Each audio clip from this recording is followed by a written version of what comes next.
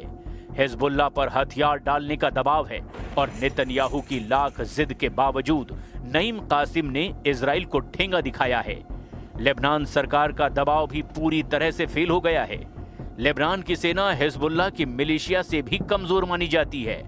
Hezbollah ने पिछले 4 दशकों में अपने ही दम पर इजराइल से सीधे टक्कर ली है और यही वजह है कि नईम कासिम का आग बबूला वाला अवतार देखने को मिल रहा है, क्योंकि इजराइल का लेबनान सरकार के साथ डील का दावा ऐसा है जिसकी वजह से हिजबुल्लाह बैकफुट पर है। This is a historic development. Be in no doubt that this direct meeting between Israel and Lebanon took place as a result of Prime Minister Netanyahu's efforts to change the face of the Middle East. As the Prime Minister has said, there are unique opportunities to create peace with our neighbors. ये Israel और Lebanon का border वाला इलाका है। यहाँ पर Israel की फौज लगातार नजर रख रही है। इजराइल को मालूम है कि हिजबुल्लाह का अटैक इसी दिशा से हुआ है और आगे भी होने का खतरा है। सामने लेबनान के गांव हैं और यहाँ आबादी के बीच उठता हुआ धुआं बता रहा है कि इजराइल की एयर स्ट्राइक कुछ देर पहले ही हुई है।